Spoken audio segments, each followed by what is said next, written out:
Scooby-Dooby-Doo, where are you? We got some work to do now.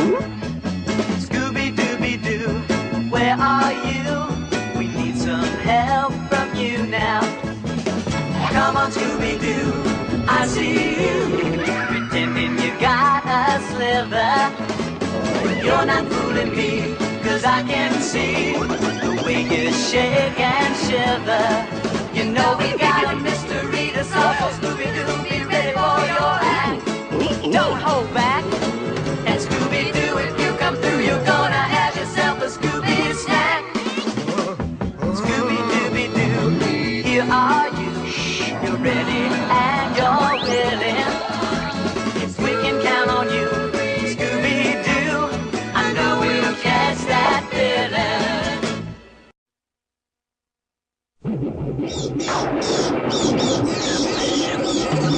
Scooby-Dooby-Doo, where are you? We got some work to do now. Scooby-Dooby-Doo, where are you? We need some help from you now. Come on, Scooby-Doo, I see you, pretending you got a sliver. You're not fooling me, 'cause I can see the way you shake and shiver. You know we got a mystery to solve, so Scooby-Doo, be ready for your act. Don't hold back. Here's this year's list for spring training. I haven't heard of half of these guys. Most of these guys are past their prime. They've never been in their prime. Well, we haven't won a pennant in over 35 years, and we were placed higher than 4th in the past couple of years. This guy here is dead. Well, cross him off.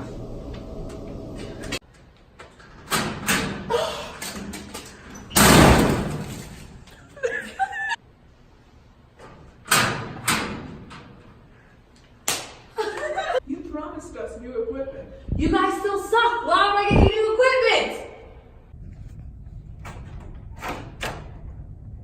Listen up, boys. We win one today, that's 2 wins in a row. We win one tomorrow, that's 3 in a row. It's been done before. So get riled up, we can do this. Hello, boys.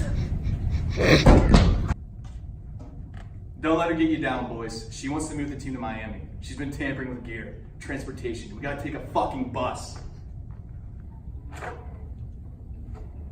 Coach, I don't know what's going on. I can't control my fastball. It's not there. I think I might have a solution. Try these.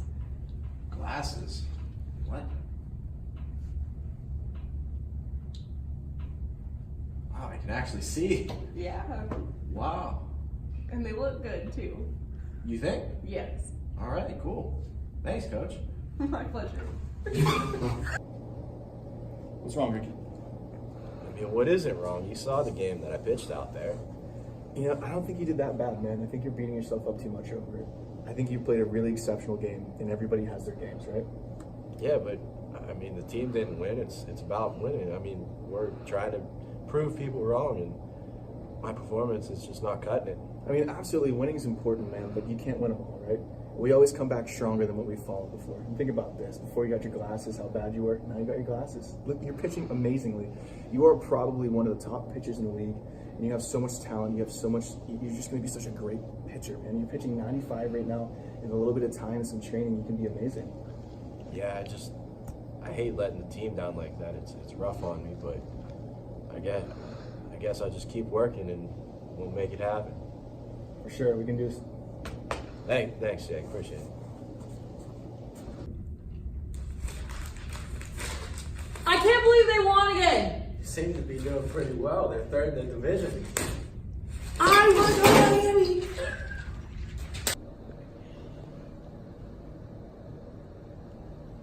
What's up, man? Nice go. It's a nice place you got here. You want a beer? Yeah. No, I'm good, man. Just And have a seat. So I wanted to talk to you about something with the team being here. It's about the game the other day. Which one? Well, the one we lost when they hit a grounder towards you in the ninth. But that was out of my reach. I don't know what you're talking about. I mean, dude, it was right there. It was too outside. I went for it, but it just wasn't in the cards that day. Dude, all you had to do was dive for it. Look, I'm not going to risk major injury. I'm up for free agency at the end of the year. I'm getting a new management team, and I'm not going to risk myself for a couple of scrubs. It's just not going to happen. Look, man, I liked you so much better when you were just a ball player. I don't know if you're going to be like an interior decorator, an architect or something, but this is my last shot. Possibly all of their last shots too. And I don't want to ruin it. If you ever tank a game like that, I'm going to cut your balls off. I picked these people because they're supposed to suck, and they're winning! Yeah, they're doing great. They're winning. That's the problem! Everybody gather around. We have about 10 minutes till game time. Now, I'm not much of an inspirational speaker, but every newspaper has us ranked at last. Every sports analyst thinks it'd be better if we just went and shot ourselves. Now I'm one for proving them wrong. Let's make them eat a big old shit burger. Good afternoon. We are Team 1, and today we'll be talking about the 3 leaders from the movie Major Leagues. Rachel Phelps, the owner, Lou Brown, the manager, and Jake Taylor, the catcher. Let's start off with Jake Taylor and talk about his leadership skills. So Jake Taylor was a personal leader. So the first example I can give is when he was talking to Ricky after pitching a bad game. He sat down with him and he kind of got him out of a slump, trying to motivate him to do better for himself. He was always calling out people who on their BS as well, like Roger at third base. He saw that he threw a game on purpose and he called him out on it. He was a very zero tolerance type of leader. He just wanted to motivate people. Yeah, he knew that it was more of a team-oriented goal other than just individual goals. So he tried really hard to get people to come together as a team, and but he worked one-on-one with each one of them to make that happen. Yeah, I mean, absolutely. Instead of just trying to motivate the whole team at once, he would take them in one-on-one and try to give them the motivation and jumpstart they needed to keep going. Unlike Lou, he was more of a group type of motivator, right? He would try to get the whole group in one situation. For instance, is when they were all mad at Rachel Phelps, right? They got that poster, the poster board, whatever that was, and he was trying to unite them in a common goal of getting against her for the benefit of the team, right? So, I mean, he was very old school as well. So, towards the beginning of the movie with, Willie Mays Hayes, whenever he was, hitting fly balls, foul balls, he'd make him do push-ups every single time. Yeah, it was kind of more the trial and error approach, and it was working, to get better. And he was really good at working with what he had because what he had was not much. And Rachel picked these people on purpose so that they could lose, but he did the best that he could with what he had and made a pretty solid team. I mean, they ended up going to the World Series under his management, so he had to have done something right. And he was a really, really good locker room manager. He was able to talk to them as a group and motivate them and want them to do better. Yeah, I mean, for sure. No matter how bad the situation was, he was always willing to go in there and give them the benefit of the doubt and try to get them out of the slump. I mean, they went through a lot. I mean, they were coming into the season as the worst team in the league. Every analyst hated them. Every newspaper said they were the worst, and he got them out of that slump and actually motivated them and helped them craft a team, craft themselves as individuals, and they actually ended up winning the World Series that year. Yeah, a big thing about Lou is he had Ricky Vaughn, the pitcher, and he had the potential to be a great pitcher, but he didn't have the fluid motion and he didn't have the command of his pitches. So he did all that he could to help train him and make him into a great pitcher, which is from his glasses, giving him the glasses and giving him talks and helping him become more comfortable around the team and around the clubhouse. So I mean, yeah, what I liked about Lou so much is he just did not give up on people. Like when he was originally, doing very bad, didn't have glasses, they didn't know, he was willing to call him in and send him down to the minors to actually improve, to get him to come back up. He did not give up on him, just like most of the team. No matter what problem they were facing, no matter what they were going through, he was always there willing to try to help them and motivate them. Right, and I want to go back to the Rachel Phelps thing where he had the picture of her and he, after they would win, they would take off an article of clothing. That's definitely a unique definitely sure. A unique way to motivate players, but it seemed to really hit a chord with them, and they all jumped together and became a cohesive unit by the end of the year. Yeah, I think what made him so good is understanding what motivated the team. I mean, just first off, yeah, the Rachel Phelps thing was awesome. And I mean, even speaking of Rachel here, I think it's very good that we touch on her so they know more about it. Is, Rachel owned the team. She picked it up. It was a very terrible team, and she wanted them to do bad. I mean, she's the definition of an unethical leader, right? She wanted to move the team. She wanted them to do so bad so she could get them out of town. And I think that's there was no way to justify that. I mean, what do you think? Yeah, she definitely wanted personal gain, and she wanted to make the team into something so bad that she could gain something out of it, and she didn't have any regard to the fans, to the players, to the coaching staff, any of that. She was just worried about herself moving to Miami and making money off of a bad team. And so I think her big thing was using her power and using her influence to get personal gain at the expense of others. I don't think I'd even consider her a leader. I mean, she led nothing, in my opinion. I mean, the only thing she did was try to lead the team into the ground, right? She couldn't motivate anybody. She couldn't get them to agree on a common goal. I mean, besides the fact that they all hated her, that was the only common goal they agreed on. I mean, yeah, she was very unethical, but there was no way you can even classify her as a leader, in my opinion. Even a bad leader at that. I mean, nobody listened to her. She had nothing. She had no respect from anybody.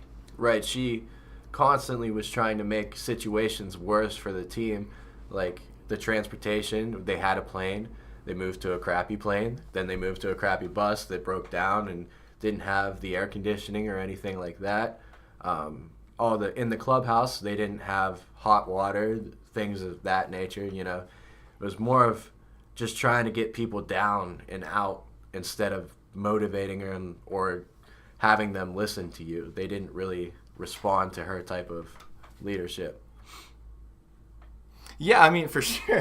Definitely, I agree with that. So I think one of the best things we can do right now is talk about the two great leaders in the movie, the two better leaders, Lou and Jake. And there's a lot of similarities they had in each other. And although they led differently, they had a lot of similarities. One was, respect for others, right? I think most people on the team definitely respected them. Maybe they didn't like them at every point in the movie, but they definitely had that sense of respect. And they also respected people as well. Yeah, there's tough love, but there's still that sense of respect where they're not destroying people and trying to tear them down for their own personal gain. Both of them are the veterans of the club. Jake's been on the team for many years. He's had experience with many different types of ball players. Lou, he's an old manager that had some success in the past. And now it seemed like they were trying to work their way back into those years of success that they had previously. And it seemed as though the players respected them and had their backs on everything because they wanted them to succeed. Yeah, and I totally agree with the idea that Lou was older, so he would kind of go off of the old school management styles, things like that, and he would really just work with what they had and try and emphasize what they could with the skills that they had at the time. Yeah, for sure. And I think both of them knew how to look at a situation, analyze it, and make that situation better. I mean, they knew what they had, and they knew what had to be done to make a great team, and I think both of them succeeded in doing that. Yeah, definitely. And I think it's really important to talk about, you mentioning how they worked their way back in the team. I mean, they both definitely did. I mean, before the movie started, Lou wasn't even working there anymore. He wasn't, he's been on the league for a while, didn't coach anybody, and he actually ended up getting brought back in. And, he never lost the knack for leadership that he had previously. Yeah, and going off of that, I think once you learn those leadership qualities and those characteristics, I think it's hard to lose those once you've been out of it for a while because it's ingrained in your being and it's ingrained in yourself as a leader. So I think there's a lot that can be learned from these three leaders. Jake being the one-on-one, Lou being the old school, being able to have the team reach a common goal. But, Rachel, there's a lot to learn from, especially what not to do, how to lead a team. And, thank you guys for tuning in. Looks like we're short on time, so we'll be back later.